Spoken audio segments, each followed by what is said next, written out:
Oke, selamat pagi teman-teman semuanya. Terima kasih teman-teman sudah ikuti kelas pada pagi hari ini. Walaupun hari ini Pak dosen belum sempat masuk, mungkin sebentar pas pertengahan pembelajaran mungkin baru Bapak bisa masuk.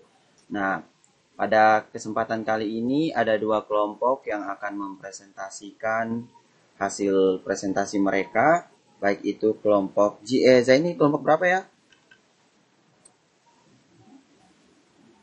Zaini kelompok berapa Zaini? Ini kelompok lupa. Oh iya. Nah, jadi sebentar nanti teman-teman silakan memperhatikan. Kalau misalnya teman-teman masih ada yang bingung, silakan ditanyakan. Ya.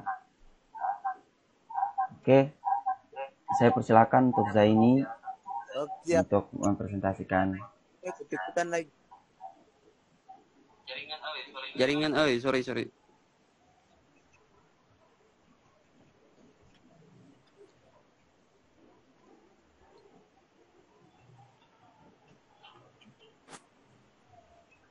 Mulai aja sekarang kan itu. Boleh, silakan. Teman kelompok tidak ada jadi.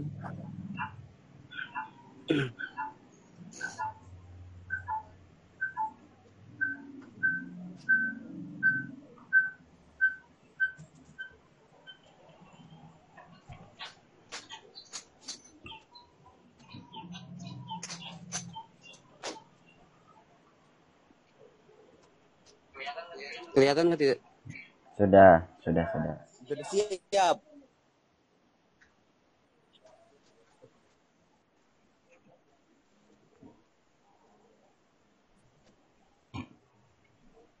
Oke. Jelas. Oke, baik. Assalamualaikum warahmatullahi wabarakatuh. Waalaikumsalam warahmatullahi wabarakatuh. Selamat pagi teman-teman. Sini saya akan menjelaskan materi tentang 9 yang berjudul karakteristik instrumen yang baik. Sebelumnya minta maaf teman satu kelompok saya tidak bisa hadir hari ini. Saya presentasikan.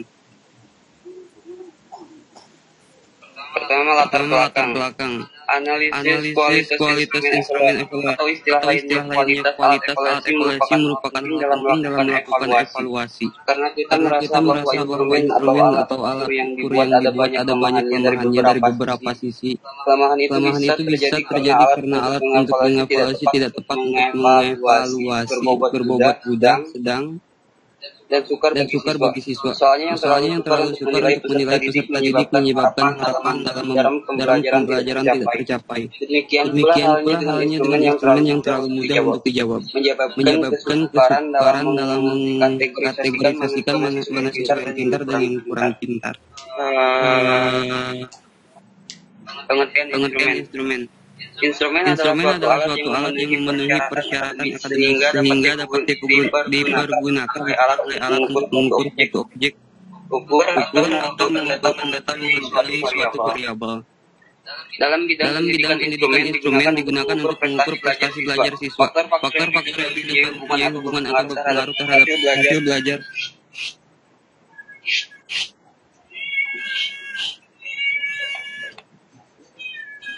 Dalam pendidikan digunakan untuk mengukur prestasi belajar siswa. Faktor-faktor yang diduga mempunyai hubungan atau berpengaruh terhadap hasil belajar, perkembangan hasil belajar siswa, keberhasilan peserta mengajar guru, dan keberhasilan pencapaian suatu program tertentu.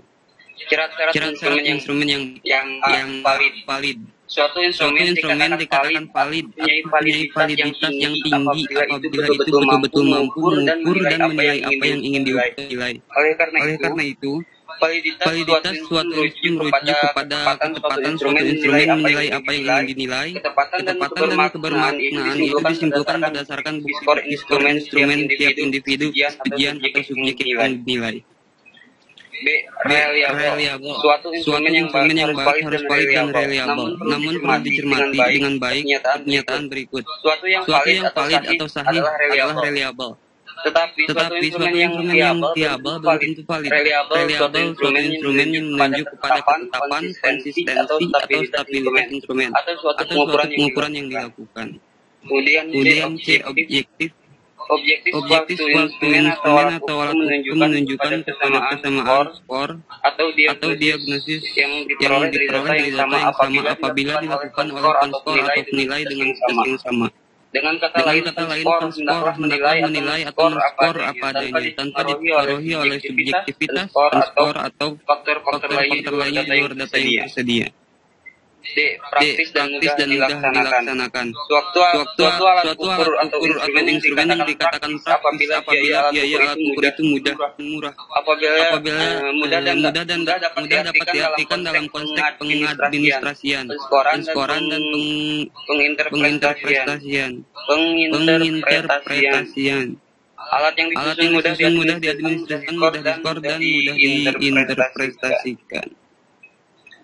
Kemudian yang terakhir, norma dalam hal ini norma dapat diartikan sebagai patokan, kriteria atau ukuran yang digunakan untuk menentukan standar minimal batas kelulusan peserta ujian. Kesimpulannya, instrumen adalah suatu alat yang memenuhi persyaratan akademis sehingga dapat digunakan sebagai alat untuk mengukur suatu objek, ukur, atau mengumpulkan data mengenai suatu variabel. Instrumen yang baik hendaklah memenuhi beberapa kriteria antara lain valid, reliable, objektif, praktis, dan mudah dilaksanakan dan normal. Selesai. Ada yang mau ditanyakan? Wow, luar biasa. Cepat sekali ya. Teman-teman ada yang mau ditanyakan kan? Pak.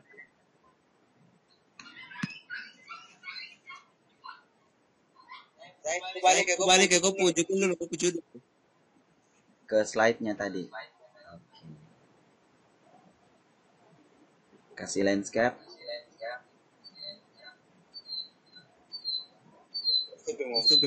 Lagi.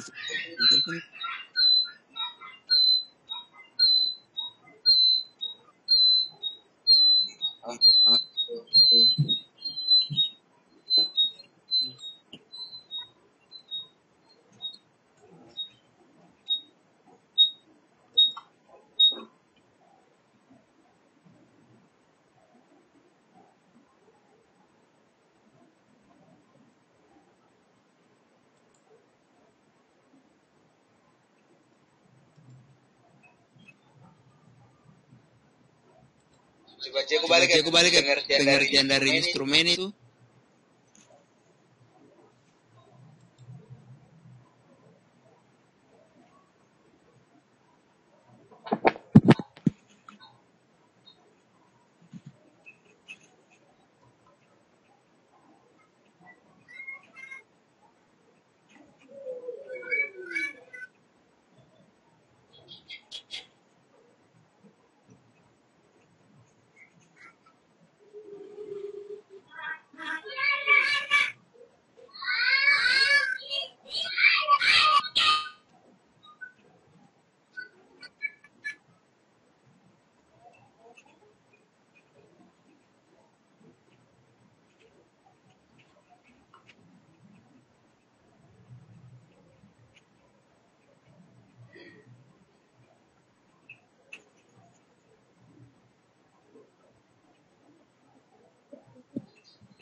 Perkembangan metode belajar siswa ke formasi dan proses belajar guru dan ayo teman-teman mungkin ada bertanya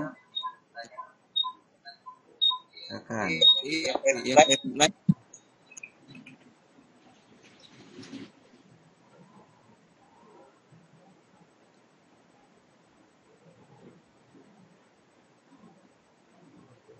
Mana slide-nya Zaini?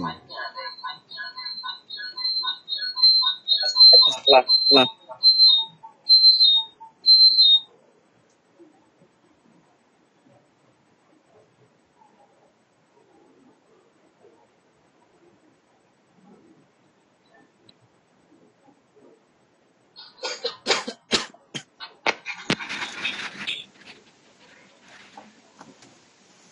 Kamu tidak bertanya kan? Waktu habis ini Niko. Mau tanya nih Jain. Iya, Siti. Assalamualaikum warahmatullahi wabarakatuh. Kami saya suara tidak? Dengar. Jangan coba kau sebutkan ada berapa instrumen yang dapat dibagi dan jelaskan dia punya pengertian. Ini instrumen syarat-syarat instrumen yang baik nih, valid. Dia punya dibagi menjadi berapa dan jelaskan dia punya pengertiannya. Maksudnya Instrumen dapat bagi menjadi berapa dan coba kau jelaskan dia punya pengertian. ini menjadi 5 kan. Pertama, valid, reliable, objektif, praktis dan mudah dilaksanakan, normal. Dengan pengertiannya di sini ada suatu instrumen dikatakan valid itu mempunyai validitas yang tinggi apabila alat itu betul-betul mampu mengukur dan menilai apa yang ingin diukur atau dinilai. Kemudian yang reliable itu unsur-unsur, itu syarat-syarat. Instrumen dapat dibagi menjadi berapa? Maksudnya di sini apa, Siti? Maksudnya instrumen apa ini? instrumen Ini surat Kau punya materinya apa? Instrumen penilaian kah? Zaini, judul. Iya, penilaian yang baik toh. Karakteristik instrumen yang Instrumen baik. Nah, Siti punya pertanyaan. Instrumen dibagi menjadi beberapa begitu? Bagian lalu dia jelaskan. Iya. Kau jelaskan. Kemudian jelaskan dia punya itu. Ini kan tadi Jain kasih itu syarat-syaratnya. Yang saya bilang ini berapa ya? Instrumen dibagi menjadi berapa? Itu dibagi menjadi berapa? di luar materi saya itu. Di bab 9 cuma ada syarat instrumen. Iyo, Siti. Di luar materinya itu. Coba kalau kau bertanya. Niko, buat Bapak ada kirim link itu buat belajar apa, Kang? Ih, Helena ini masih mata kuliah asesmen. Sabar ya. Siti pertanyaan mungkin kayak lari dari ini materinya si ini. Mungkin kalau kau bisa bertanya tentang instrumen, karakteristik instrumen yang baik begitu. Ganti pertanyaan boleh. Oh iya, sabar ya. Mungkin saya yang bertanya Zaini. Kenapa sih suara pantai? Kok duluan? Saya punya pertanyaan begini. Nah, instrumen penilaian pendidikan begitu kan saya mau dilihat dari yang dilihat dari mengukur prestasi belajar siswa, faktor-faktor yang diduga mempunyai hubungan atau berpengaruh terhadap hasil belajar. Di sini yang mau saya tanyakan kira-kira karakteristik yang menunjukkan bahwa kayak instrumen pendidikan kah? Coba tadi pengertiannya tadi. Nah, di sini dibilang bahwa instrumen adalah suatu alat memenuhi persyaratan akademis. Nah, yang mau saya tanyakan di sini kira-kira kalau dalam bidang pendidikan itu kan instrumen digunakan sebagai mengukur prestasi belajar siswa, faktor-faktor perkembangan hasil belajar. Nah, kira-kira mengukur hasil prestasi belajar siswa itu yang seperti apa? Terus faktor-faktor yang diduga itu mempunyai hubungan atau berpengaruh terhadap hasil belajar seperti apa? Mungkin kau bisa jelaskan sedikit tentang instrumen itu digunakan sebagai ini itu seperti apa? Itu hanya menjelaskan saja. Oke, silakan. Instrumen adalah suatu alat yang memonitor untuk belajar. Untuk mengukur hasil belajarnya. Niko? Iya, maksudnya pertanyaan saya, Mungkin kau bisa jelaskan. Nah, instrumen itu kan, instrumen dalam bidang pendidikan itu digunakan untuk mengukur prestasi belajar. Nah, seperti apa ini prestasi belajar? Itu Gitu, kau jelaskan.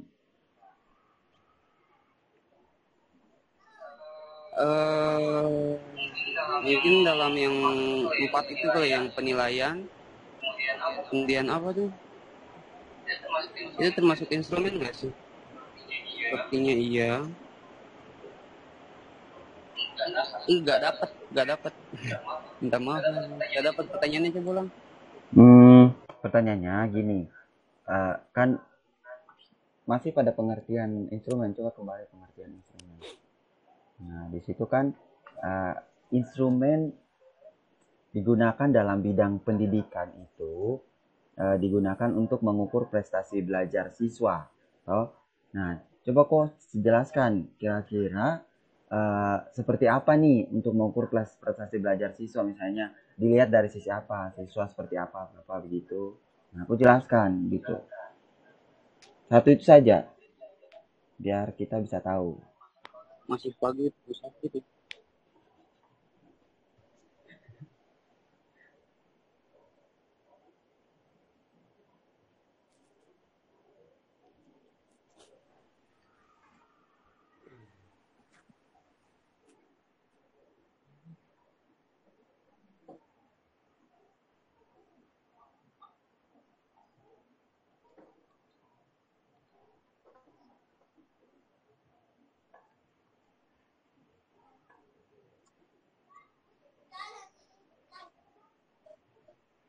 Ayo, bagaimana Zaini?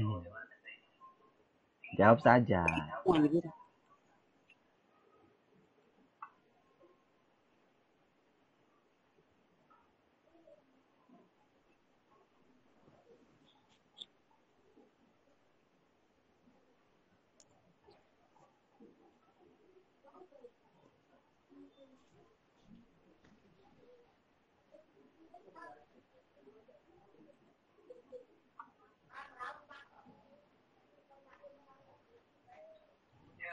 Ya, minta maaf, mungkin hari ini belum bisa terjawab. Semoga nanti saya bisa jawab ini kok. Di sini tidak ada jadi. Niko. Oh, nah. Di lain kesempatan saya bisa jelaskan mungkin. Mungkin ada teman-teman yang mau menambahkan gimana dan bisa dijawab. Ada yang mau jawab?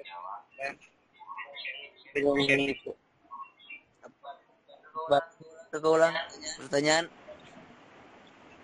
Perasaan saya sudah ulang pertanyaan ini 3-4 kali, Papa. Ulang lagi. Nah, saya punya pertanyaan begini. Instrumen dalam bidang pendidikan itu digunakan untuk mengukur kemampuan prestasi belajar siswa. Mengukur prestasi belajar siswa. Kira-kira menurut pandangan teman-teman nih, prestasi mengukur kemampuan pembelajaran siswa, prestasi siswa itu seperti bagaimana gitu. Ayo, ada yang bisa jawab?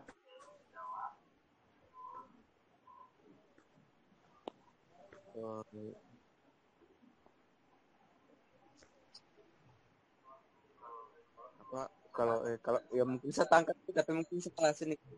Kan maksudnya kalau mau bentar. Mungkin tes. Kenapa? Tes penilaian. Kalau mengukur prestasi mungkin dimulainya dari tes penilaian. Nah, terus?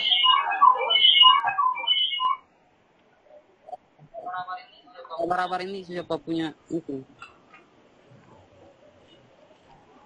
Kenapa?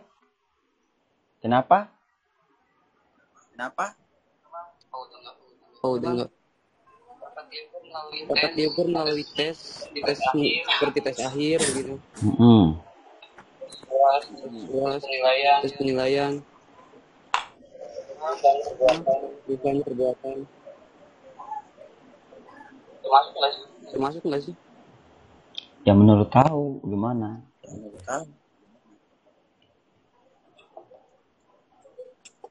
Jimmy, tambahan. Gimana? Teman-teman. Tambahannya.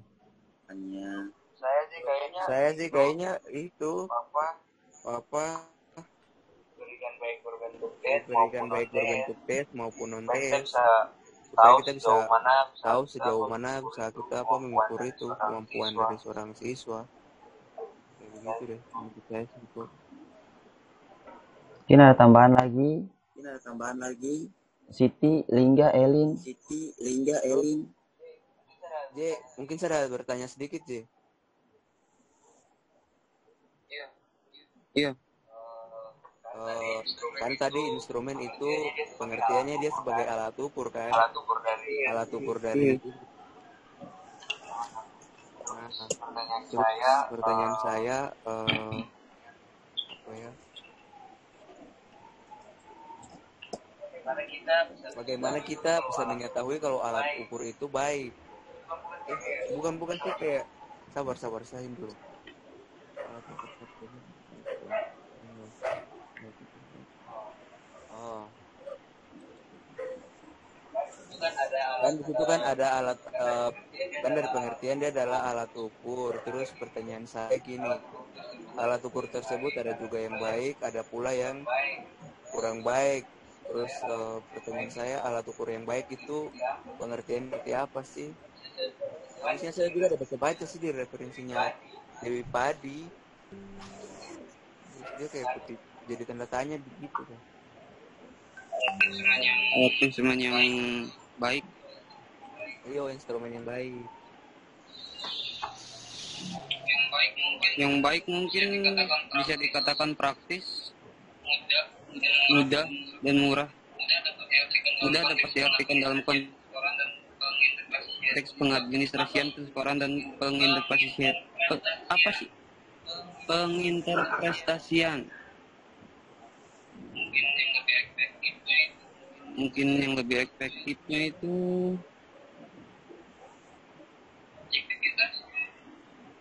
objektivitasnya, alat ukur yang baik. Yang tidak baik itu contohnya seperti mana? Misalnya aja.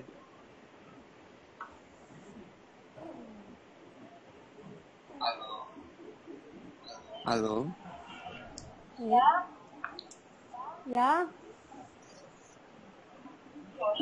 Iya, hari Sabtu saya. Sambil jaga kios ini nggak tenang. Presentasi aja ngebut.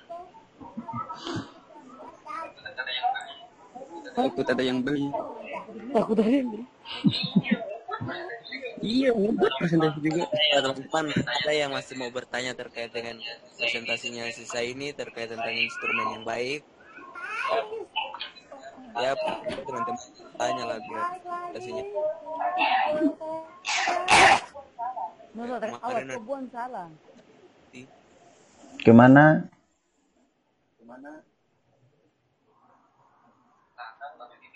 Nah, kan baru dibilang.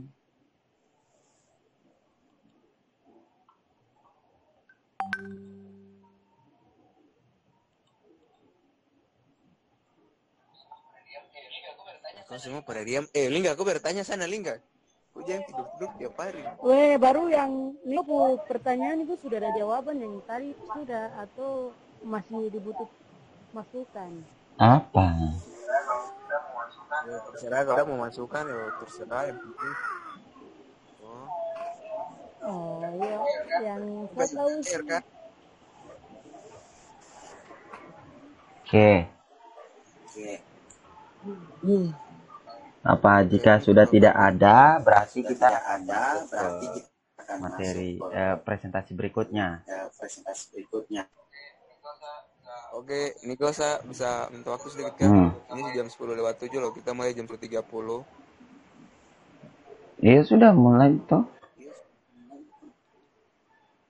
Barang kamu kemana? Niko. Ya. Pasaru punya jam 10.30. Ini belum 10.30 lagi. Iya, makanya sampai presentasinya tuh terpotong gara-gara harus masuk ke sana. Tapi ya sudah akhirnya sih. Presentasi apa terpotong? Maksudnya ya sampai kok presentasi belum selesai. Terus Maksudnya Oh, nih kok gini tidak. bilang kalau kau belum selesai lagi kita sudah masuk di Bapak pun jam sudah lewat dari jam 10.30 maksudnya begitu. Enggak. Oh materinya sedikit ke apa Jimmy? biasa aja sudah oke. Saya punya materi itu. Slide-nya ada 30 slide. Wah, Nah itu banyak dia.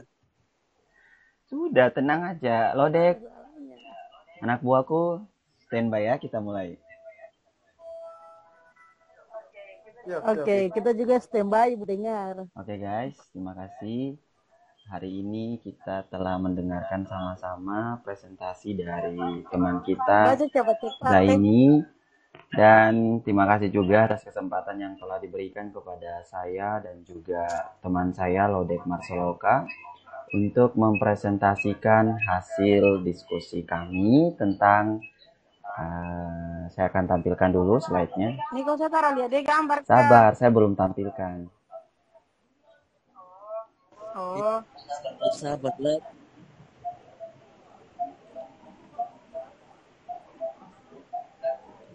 Aduh.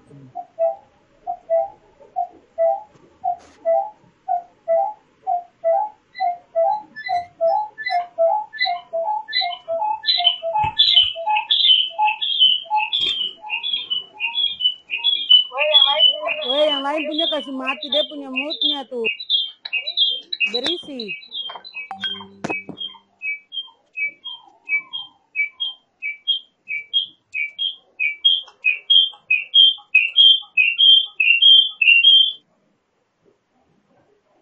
Si berisik ke?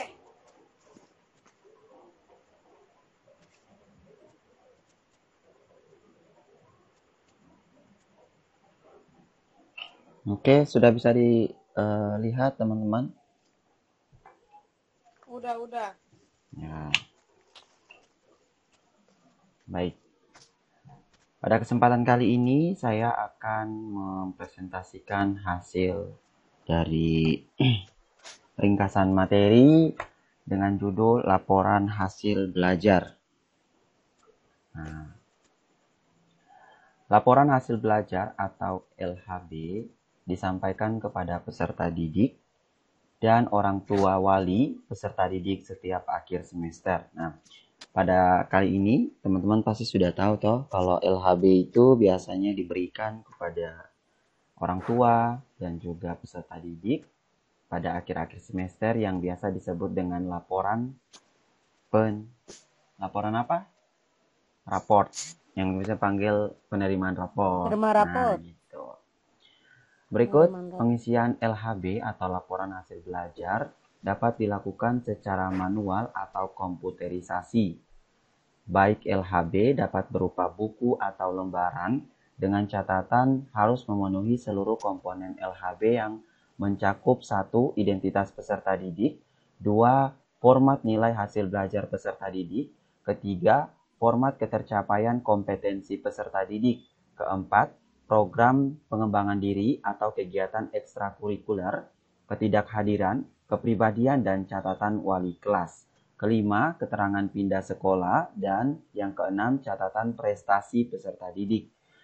Nah, ini bentuk LHB berupa buku atau lembaran catatan ini yang mencakup ke-6 poin-poin ini yang harus teman-teman bisa ketahui untuk menulis sebuah laporan pendidikan atau raport ya. Berikut, penulisan buku induk dapat dilakukan secara manual atau komputerisasi disesuaikan dengan pelaksanaan penulisan LHB. Biasanya kan ada sekolah yang kalau misalnya di raport K13 itu kan sudah besar-besar toh raportnya. Nah, kalau misalnya pada raport masih manual itu biasa masih tulis tangan, rapotnya itu masih kayak seperti buku tulis, buku catatan kita itu. Nah, berikut prinsip penilaian. Nah, prinsip penilaian merupakan serangkaian kegiatan untuk memperoleh, menganalisis, dan menafsirkan data tentang proses dan hasil belajar peserta didik yang dilakukan secara sistematis dan berkesinambungan, sehingga menjadi informasi yang bermakna dalam pengambilan keputusan. Masih pada prinsip penilaian, penilaian pencapaian kompetensi dasar peserta didik dilakukan berdasarkan indikator. Ya, seperti tadi sebelumnya sudah dijelaskan indikator seperti apa. Tadi instrumennya. Sorry. Nah, penilaian dilakukan dengan menggunakan tes dan non-tes dalam bentuk tertulis maupun lisan, pengamatan kinerja, pengukuran sikap, penilaian hasil karya berupa tugas, proyek, dan atau produk penggunaan portofolio dan penilaian diri. Oke. Pada hal-hal yang perlu diperhatikan dalam penilaian ini, saya akan berikan kesempatan kepada teman saya Lodek untuk mempresentasikannya. Silakan Lodek.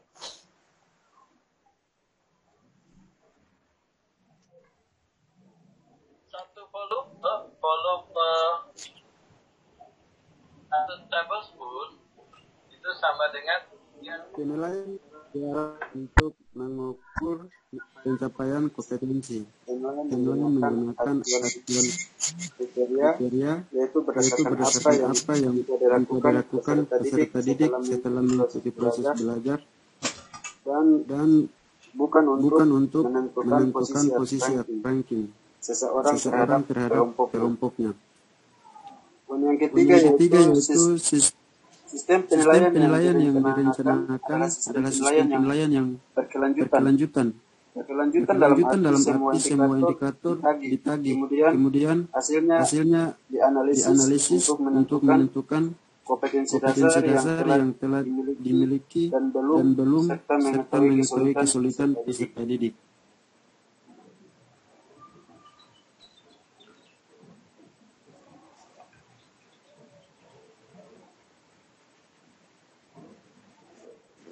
Lanjut. Skala penilaian. Nilai ketuntasan belajar untuk aspek pengetahuan dan praktik dinyatakan dalam bentuk bulat dengan rentang 0 sampai 100. Ketuntasan belajar setiap indikator yang telah ditetapkan dalam suatu kompetensi dasar berkisar antara 0 sampai 100%.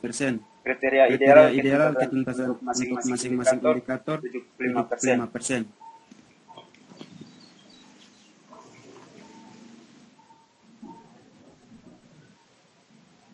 Dari C. Berikut C. Satu pendidikan dapat menentukan kriteria ketuntasan minimal atau KKM di bawah nilai ketuntasan belajar ideal. Satuan pendidikan diharapkan meningkatkan kriteria ketuntasan belajar secara terus-menerus untuk mencapai kriteria ketuntasan ideal. Inde KM ditetapkan untuk setiap mata pelajaran oleh forum guru pada awal tahun pelajaran.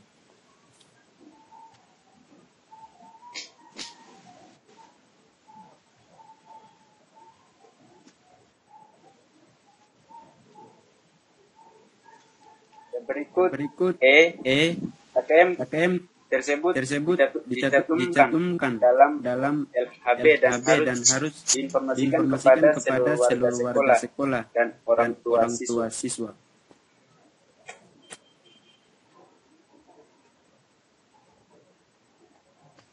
Yang F. Yang berikut F. Penetapan KKM dilakukan melalui analisis kriteria ketuntasan belajar minimum pada setiap KD. Setiap KD dimungkinkan adanya perbedaan nilai KKM dan penetapannya harus memperhatikan hal sebagai berikut. Tingkat kompleksitas atau kesulitan dan kerumitan setiap KD yang harus dicapai oleh siswa. Tingkat kemampuan atau intake rata siswa pada sekolah yang bersangkutan.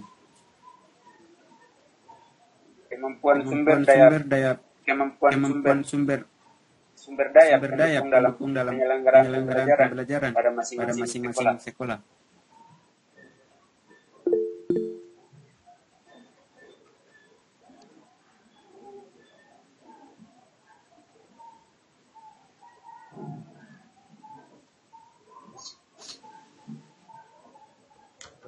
Berikut Sabar guys, tadi kayaknya Pak Ari mau masuk deh.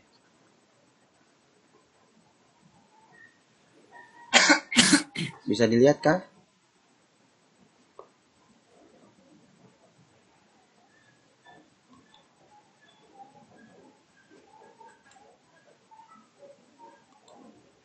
Ini Bapak mau masuk ini.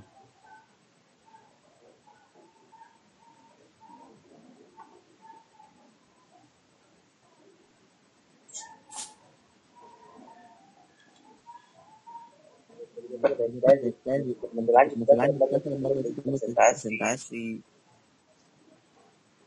Bapak ada kegiatan, jadi kalau bicara di apa? Oh, Bapak bilang begitu? Oh ya sudah, oke, baik, lanjut ya.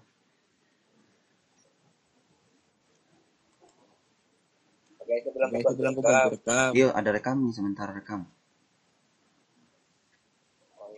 Sampaikan ke Bapak Niko ada rekam. Tadi di mana? naikkan kelas. Yuk. Sini ya. Bisa dilihat toh? Lagi naikkan kelas tadi. Ini. Bisa dilihat? Samsini ya. Bisa nih. Ya teman, Lihat gambarnya kan? dilaksanakan pada setiap akhir tahun pelajaran. Yang kedua, kenaikan kelas berdasarkan pada penilaian hasil belajar pada semester 2 dengan pertimbangan seluruh SK atau KD yang belum tuntas pada semester 1 harus dituntaskan sampai mencapai KKM yang ditetapkan sebelum akhir semester 2.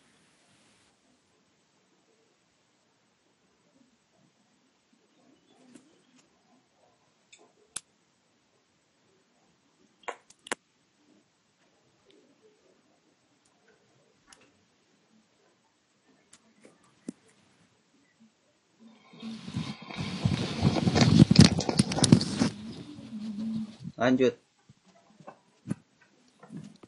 Peserta didik dinyatakan tidak naik kelas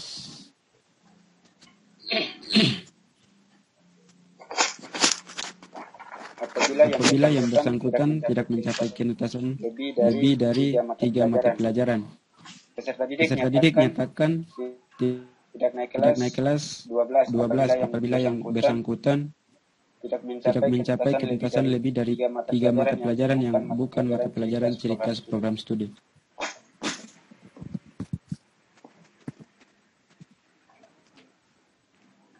Nah, ini terakhir. Sebagai contoh. Baca ini. Sebagai contoh. Bagi peserta didik kelas 11, program IP tidak boleh memiliki nilai yang tidak tuntas pada pelajaran fisika, kimia, dan biologi. Program IPS tidak boleh memiliki nilai yang tidak tuntas pada mata pelajaran geografi, ekonomi, dan sosiologi. Program bahasa tidak boleh memiliki nilai yang tidak tuntas kurang pada pelajaran antropologi, sastra Indonesia, dan bahasa asing lainnya yang menjadi pilihan.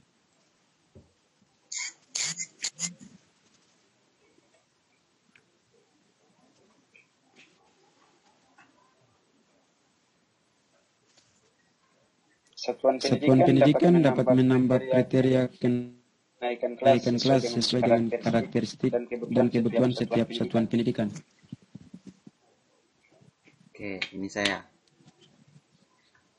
Berikut penjurusan. Jadi teman-teman, waktu penentuan dan pelaksanaan penjurusan itu pertama penentuan penjurusan bagi peserta didik. untuk program IPA, IPS, dan Bahasa dilakukan mulai akhir semester 2 kelas 10. Nah, jadi contohnya seperti waktu kita mengikuti seleksi untuk masuk jurusan IPA, IPS kan pasti di semester 2 kelas 10 itu kan ada penentuan jurusan. Nah, guru-guru bisa tahu, oh si ini bisa masuk di jurusan ini. Mulai dilihat dari nilai-nilainya. Berikut pelaksanaan penjurusan.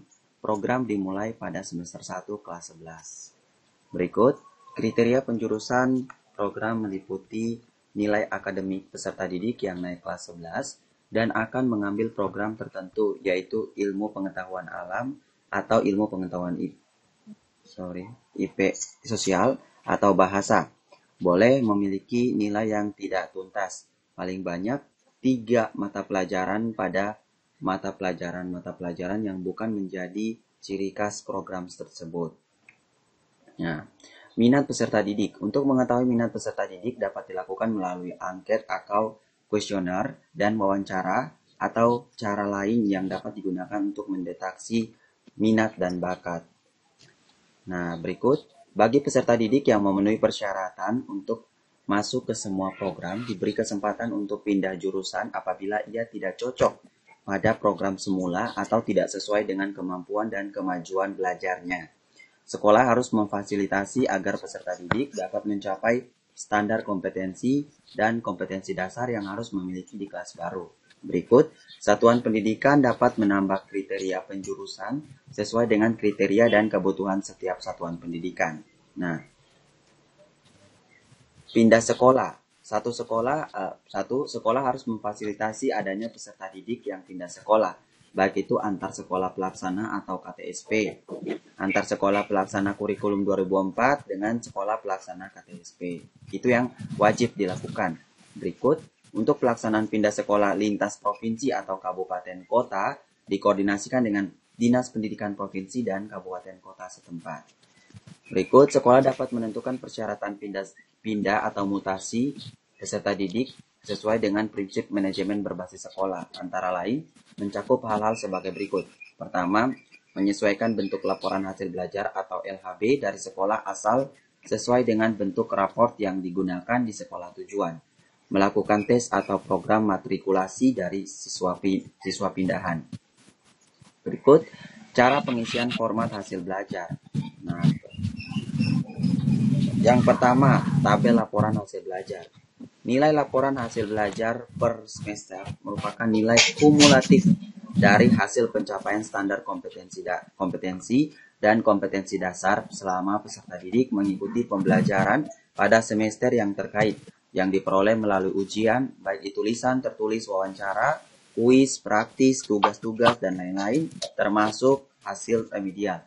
Jadi itu dibuat dalam tabel hasil belajar, tabel laporan hasil belajar.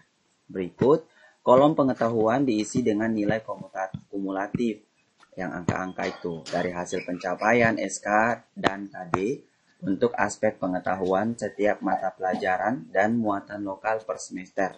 Berikut, kolom praktik diisi dengan nilai kumulatif dari hasil pencapaian SK dan KD untuk aspek praktik pada mata pelajaran dan muatan lokal tertentu yang karakteristik KD-nya menuntut atau domain untuk nilai aspek praktiknya. Kolom sikap atau afektif diisi dengan hasil penilaian aspek afektif pada mata pelajaran dan muatan lokal yang diperoleh melalui pengamatan guru terhadap peserta didik selama proses pembelajaran berlangsung. Berikut, kolom praktik diisi dengan nilai kumulatif dari hasil pencapaian SK dan KD untuk aspek praktik pada mata pelajaran dan muatan lokal tertentu yang karakteristik KD-nya menuntut atau dominan untuk dinilai secara aspek praktiknya. Nah, teman-teman boleh lihat, inilah penilaian hasil belajar pada setiap kelompok mata pelajaran bagaimana diatur dalam peraturan pemerintah nomor 19 tahun 2005 pasal 64 dilakukan melalui aspek. Nah, di sini ada kelompok mata pelajaran baik itu kognitif, psikomotorik, afektif atau sikap. Nah, di sini itu saya mengambil 2 mata pelajaran, misalnya gini, agama dan akhlak mulia. Siswa punya kognitifnya sudah lebih baik. Nah, berarti kita centang, kasih tanda centang. Psikomotoriknya ya, itu belum baik atau ini berarti tidak ini menurut teman-teman atau menurut seorang guru itu tidak maksudnya belum baik begitu, belum tuntas, berarti tidak usah dikasih centang. Afektif di sini ya, afektif atau sikap itu dikasih centang. Seperti itu contohnya. Berikut pengisian laporan hasil belajar atau LHB peserta didik. Nah, inilah contoh laporan peserta didik, baik itu yang mata pelajaran pendidikan agama, pendidikan kewarganegaraan, KKM-nya 70, misalnya pendidikan agama 70. Berikut hasil belajarnya, baik itu hasil rata-ratanya 89, berarti dia sudah tuntas nih. Hurufnya, kita kasih huruf, berarti huruf dari angkanya itu 89. Praktik, tidak ada, kita kasih kosong. Sikap afektif, berarti predikat, misalnya teman-teman mau kasih berapa, B, A, atau C, terserah. Nah, teman-teman, berikut tabel keterampilan kompetensi peserta didik. Berikut kolom ketercapaian kompetensi diisi dengan uraian singkat atau deskripsi untuk menggambarkan tingkat pencapaian kompetensi peserta didik, baik yang telah mencapai ketuntasan atau yang belum mencapai ketuntasan. Apabila ada salah satu semester terdapat SK atau KD mata pelajaran tertentu yang belum mencapai ketuntasan belajar dalam semester yang bersangkutan, maka laporan hasil pencapaian kompetensi peserta didik setelah dilakukan program remedial. Nah, contohnya ada komponen mata pelajaran matematika nih. Ketercapaian kompetensi itu kompetensi tentang mengidentifikasi rumus dan penguasaan tentang materi yang berhubungan dengan ruang atau dimensi. 3, sudut mencapai KKM tetapi masih perlu ditingkatkan atau dilatih terus. Nah, itu ya. Tabel pengembangan diri, aspek yang dinilai dalam kegiatan pengembangan diri lebih dominan pada aspek sikap atau afektif peserta didik yang difokuskan pada perubahan atau sikap perilaku peserta didik setelah mengikuti kegiatan pengembangan diri yang diselenggarakan oleh sekolah. Hasil penilaian yang dicantumkan dalam tabel pengembangan diri hanya untuk penilaian kegiatan ekstrakurikuler yang diikuti oleh peserta didik. Kriteria penilaian disesuaikan dengan karakteristik program kegiatan yang diikuti, sedangkan penilaian kegiatan pelayanan konseling terintegrasi di dalam nilai kepribadian. Berikut tabel ketidakhadiran. Kolom keterangan pada tabel ketidakhadiran peserta didik dengan lama waktu, misalnya hari, jam, atau satuan waktu lainnya. Tabel kepribadian. Nilai kepribadian dapat diperoleh antara lain dari jurnal kelas wali kelas, data dan informasi dari konselor, guru bimbingan konseling, dan sumber lainnya. Kolom keterangan diisi dengan predikat prestasi, kepribadian peserta didik, dan deskripsi tentang sikap atau perilaku peserta didik yang paling dominan, baik positif maupun negatif, dalam kehidupan sehari-hari di sekolah. Klasifikasi predikat prestasi kepribadian itu amat baik, ada yang amat baik, ada cukup, dan kurang. Nah, sekian dan terima kasih.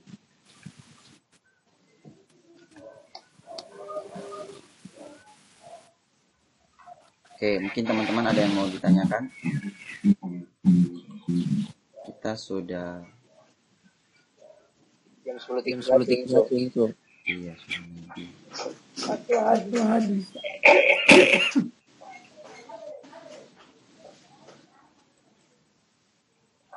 Jimmy tadi Bapak ada bilang suruh saya record kah? Iya, Bapak bilang bayar. Hah? Masih lanjut itu.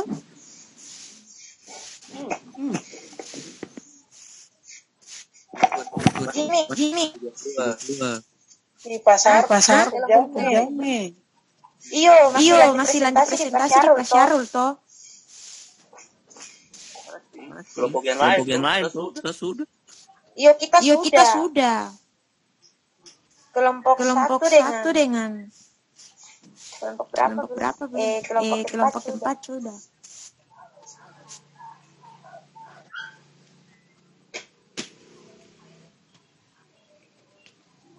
Oke, bagaimana teman-teman, ada mau ditanyakan atau? Nanti kita lanjut di forum Di grup. Apa di saja sudah pertanyaannya. menunggu. Oke, baik. Kalau misalnya teman-teman mau bertanya, silakan. Ingat, materi saya tentang laporan hasil belajar. Jadi kalau misalnya teman-teman ada pertanyaan, silakan bertanya di grup. Nanti saya akan jawab dengan teman saya. Oke, teman-teman, terima kasih karena pertemuan kita sampai di sini. Kita juga masih lanjut dengan mata kuliah berikutnya. Jadi saya ucapkan terima kasih pada teman-teman yang sudah sempatkan waktu mendengarkan presentasi kami. Semoga apa yang telah disampaikan dapat dipahami oleh teman-teman semuanya. Oke, saya rasa cukup. Sekian dan terima kasih sekali lagi. Dan kita boleh meninggalkan room karena setelah ini masih ada mata kuliah berikutnya. Selamat bertemu lagi di mata kuliah berikutnya. Oke.